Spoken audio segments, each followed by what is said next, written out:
Lembra-se, irmão, que eu falei na parte passada sobre o ladrão da cruz, quando Jesus disse: hoje mesmo estás comigo no paraíso?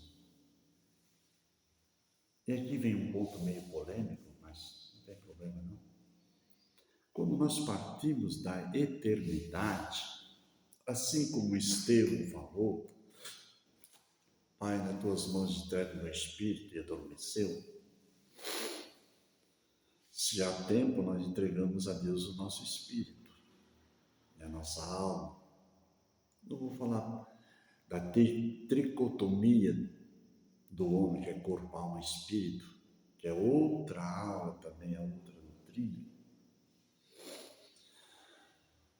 Mas ele, quando ele é morto, ele não vai para o purgatório para purgar os seus pecados. Essa doutrina é maligna, diabólica. Se você que é líder religioso, vai estudar a palavra de Deus e ver o conceito do grego, do hebraico, do original, da Septuaginta. Uma vez eu peguei na frente da minha casa os dois abençoados dos Testemunhos de Jeová, e eu estava tomando café, estava fazendo uma construção para mim, e eles vieram todo faceiro, bom dia, bem educado até. Eu não sei por que eu estou falando isso hoje, mas olha, eu sei que esses abençoados não vão me ouvir nunca, e se você quiser compartilhar com eles, compartilhe. E eu dou até o meu endereço, para que eles venham na minha casa e vão se sentar com sinceridade diante de Deus. Olha o que aconteceu comigo. Estou tomando meu café e ele chega e começa a falar. Eles querem empurrar Jeová na minha mão, quando eu estava comendo pão. Eu, educadamente, graças a Deus eu tenho paciência, acabou para me tirar do certo, tem que ser muito bom, principalmente quando estou ouvindo a palavra de Deus, eu quero ver até onde eles vão, ou dando corda, ou me fazendo de bobo. E eu disse para eles, olhei no relógio, 20 minutos. Eu disse, vamos fazer o seguinte, vocês podem me ouvir 10 minutos? Só a metade do tempo que eu dei para vocês, educadamente. Sim, eu quero fazer algumas perguntas para vocês. Pode ser? Pode ser. E um até botou o pé assim, botou o joelho em cima e começou a olhar para mim assim. E eu devagarinho fui. Quando eles viram, eu não me identifiquei como pastor, como professor, como acadêmico, não. Eu me fiz de bem simples. Quando eles viram que eu tinha um pouquinho de conhecimento da Bíblia, que eu perguntei a respeito do Espírito Santo, a respeito da morte sacrificial de Cristo na cruz do Calvário, sobre os dons do Espírito Santo, sobre o sangue. Algumas perguntas básicas, que eu sei todas elas lá dentro. Eu participei daquilo ali. Não, senhor, desculpa, nós temos pressa, nós temos e atender as casas que nós temos por escrito e tal. O senhor, desculpa. Eu disse, não, só 2 minutinhos, por favor, querido. Eu dei 20 para vocês e você não me deu nem 5 ainda. Mais 2 minutos, por gentileza. Eu vou lançar um desafio para vocês. Vocês me dão uma oportunidade, eu vou lá no Salão do Reino e vou abrir a Bíblia e nós vamos conversar de frente a frente. Convida toda a galera de vocês lá, toda a plateia, todos os súditos, porque não são membros, é uma seita. E nós, diante de Jeová, nosso Deus, Javé, o Elohim, o Shalom, todos os pronomes de Deus, nós vamos discutir a palavra de Deus capítulo por capítulo, versículo por versículo dentro da Bíblia Sagrada. Se vocês me vencerem, eu me torno testemunho de Jeová. E se vocês não me convencerem, vocês fecham a porta da igreja e vão plantar batata, porque vocês são enganadores, vocês estão enganando o povo. Para surpresa minha, eles saíram da minha frente excomungando. Eu disse, vocês são mesmo merecedores do inferno, seus vagabundos. Aí babei em cima deles. Aí eu perdi a paciência. Deixa de ser mentiroso, o mentiroso é filho do pai da mentira, que é o Satanás.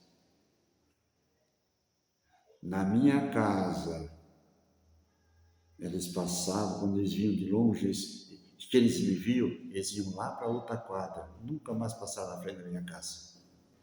As minhas duas filhas fizeram assim, mesma coisa.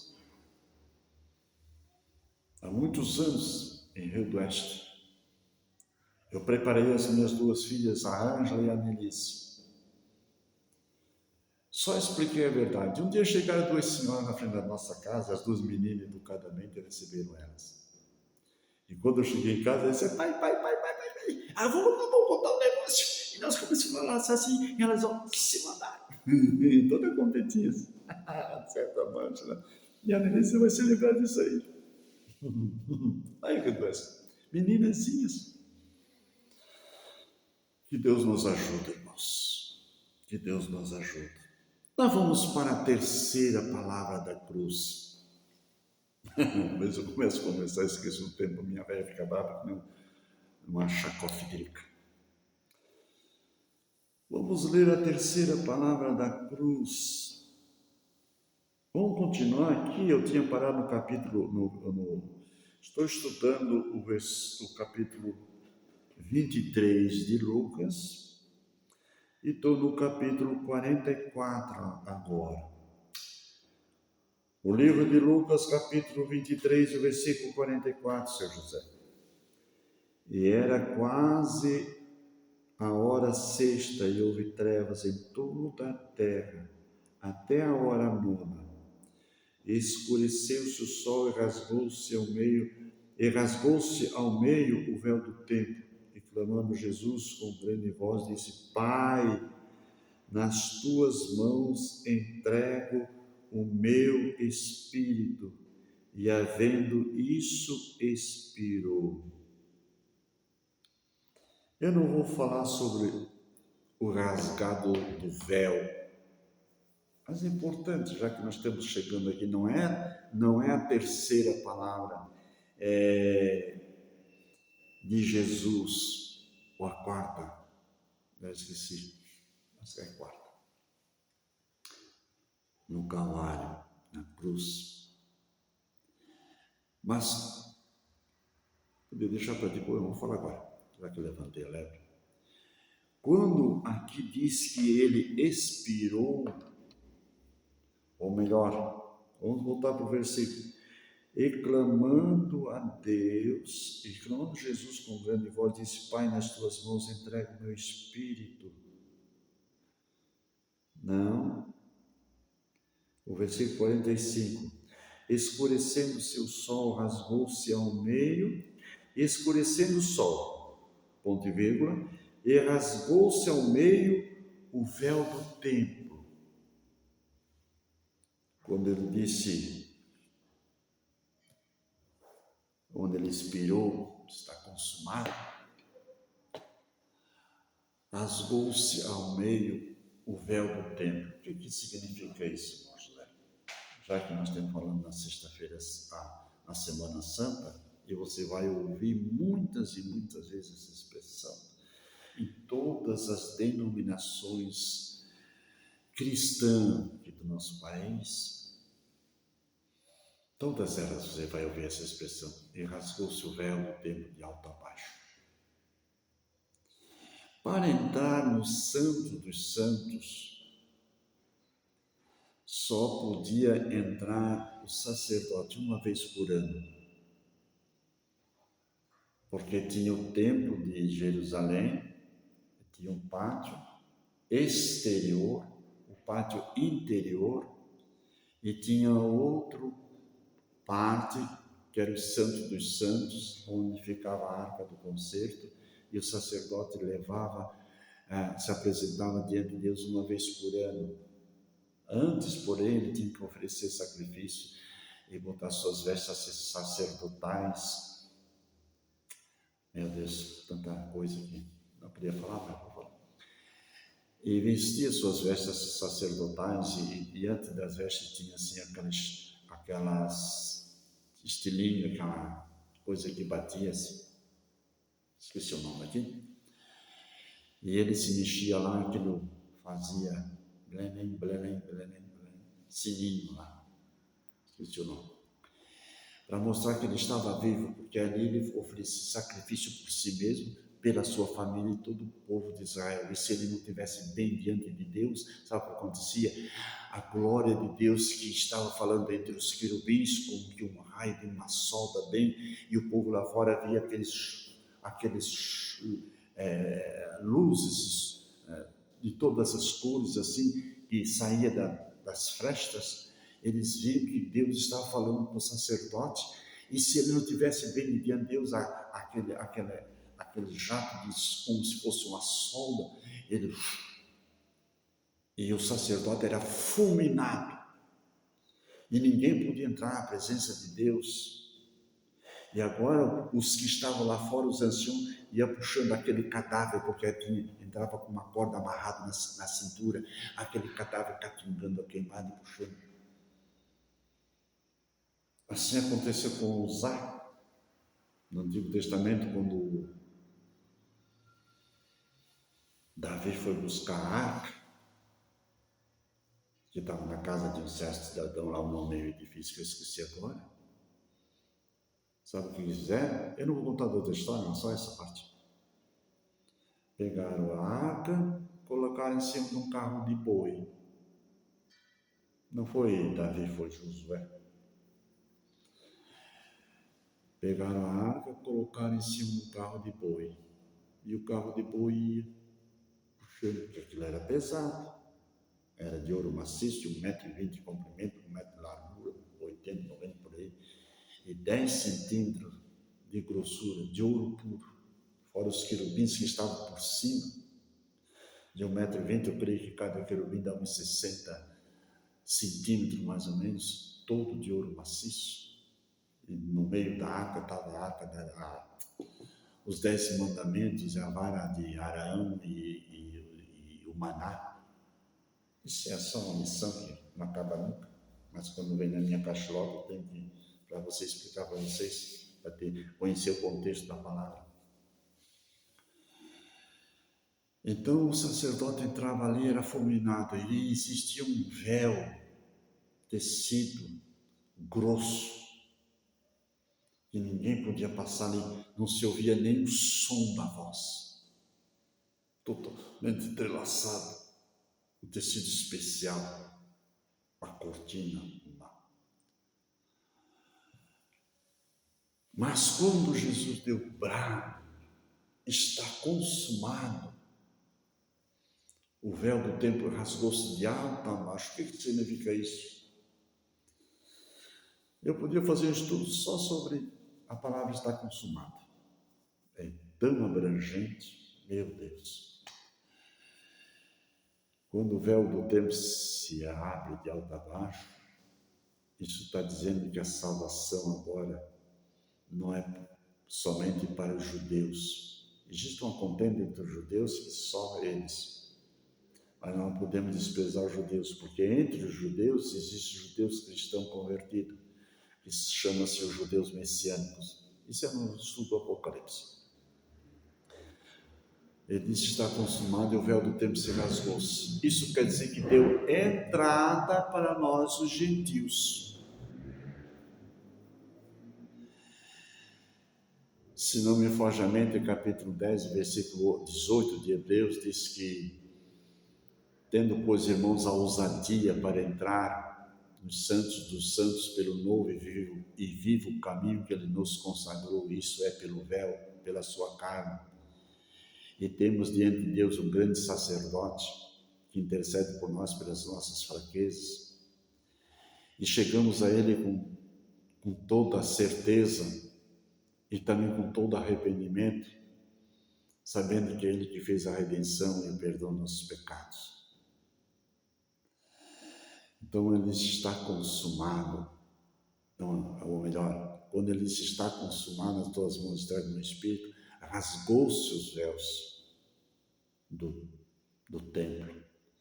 E agora, meus queridos irmãos, fechou-se a porta da graça para os judeus, porque disseram lá naquele tribunal: querem Jesus ou querem Barrabás? Ah, queremos Barrabás. E Jesus, o que vocês fazem de Jesus? Que o sangue dele cai sobre nós, nossos filhos, puxaram a maldição sobre si. E fechou-se a porta da graça para os judeus. E agora, no ano 70, já veio o julgamento para os judeus. E ficaram desde o ano 70 da era cristã até agora em 1948. Vê a misericórdia de Deus. Vê as profecias de Oséias, no capítulo 11, versículo 4, com laços humanos, as nações. Oséias é uma profecia para o povo judeu. Como Zacarias 12:10 também é uma profecia para o povo judeu. Se eu fosse falar em profecia aqui, meu Deus, teria a Bíblia inteira para falar em profecia. Desde Gênesis capítulo 13, versículo 15. Aí entra na matéria da cristologia. Então, hoje nós temos acesso diante de Deus. Quando eu não era convertido, sabe o que acontecia? Acontece com muita gente. Presta atenção. Eu era zeloso pela minha alma, e como você também é zeloso pela tua. Eu acho que nem existe mais isso dentro do catolicismo romano, chamado confissão. Porque hoje não existe mais padre. Sabe por que não existe mais padre hoje? Meu Deus, como eu estou fofoqueiro hoje. Eu não presto para nada. Jesus, tem misericórdia. Porque até a Constituição de 88, a Igreja Católica era patrocinada pelo Estado. Nós que pagávamos os nossos impostos. Talvez você hoje vai ouvir essa primeira vez na vida, meu irmão católico, e vai pegar o teu padre, vai lá no bispo e pergunta para ele. Se ele não falar a verdade, volta aqui e fala comigo. Eu estou tão ousado que Jesus tem misericórdia de mim. Mas não é desafio não, irmãos, é pregar a verdade. Nós temos que falar a verdade, irmãos, porque Deus o livre. Se um dia me apresentar diante de Deus e José, os teus talentos que eu te dei, tu enterrasse? A mordomia que eu te dei, tu não soubesse tratar?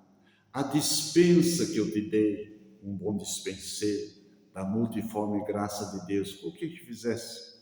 Quem sabe o que é um dispenseiro? É que nem a mulher pega lá da dispensa e prepara a comida lá no restaurante. E a nossa mulher é a seguinte, né?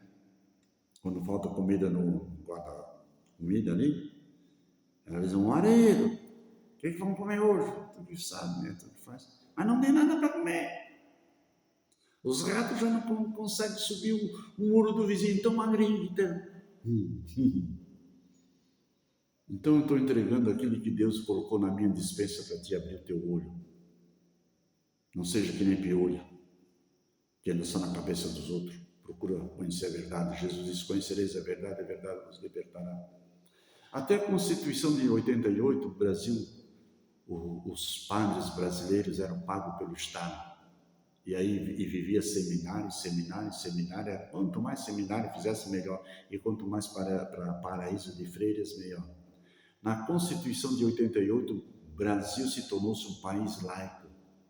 Sabe por quê? Porque entrou lá no Congresso a maioria que eram evangélicos. Terça parte dos evangélicos na Constituinte de 88. Deus o colocou lá para que moralizasse a nossa nação, porque Deus ama todos os cristãos que estão aqui, inclusive você, que é um católico e talvez seja zeloso, talvez seja até um ministro da Eucaristia, como eu fui. Formando um país laico, os impostos não poderiam ser mais cobrados de nenhuma igreja. E o Estado não daria mais dinheiro para nenhuma igreja. Por causa disso, a Igreja Católica deixou de cobrar o 100º. que nunca foi bíblico, mas hoje incentiva para pagar o dízimo. Deu para entender? Antes se formava sacerdote e nunca podia casar, porque eles não queriam ter compromisso com herança, com os filhos e esposas viúvas. Deu para entender? Então, antes era fácil manter um sacerdote a vida inteira e depois recolher ele num canto, dar uma merrequinha só para ele comer, porque ele não pode ter casa, não pode ter carro, não pode ter nada, tudo da igreja, se tiver. Eu conhecia pelo menos um bispo que foi meu amigo, o Dom José, na cidade de Rio do Oeste. Nós sentávamos e conversávamos como dois irmãos na fé. Eu não fazia perguntas marotas para ele, porque ele tinha um coração voltado para Deus, mas tinha feito um juramento para a igreja. E a partir de então, meus irmãos, nós hoje temos a liberdade de pregar a palavra de Deus, no Evangelho da Paz. E agora, aqui nós vimos que Jesus, quando rasgou o véu do templo, nos deu liberdade religiosa para os gentios. Todos nós que não somos judeus, somos considerados gentios. Por causa disso, nós temos acesso a essa graça. Graça preciosa, não graça barata. Até podia explicar aqui o que é uma graça barata, uma graça preciosa, mas vou deixar para outro dia. Não é esse o assunto hoje. Então vem a terceira palavra da cruz, ou a quarta, não sei. Vocês vão acompanhando o vídeo e eu vou entender. Pai, nas tuas mãos entrego o meu espírito.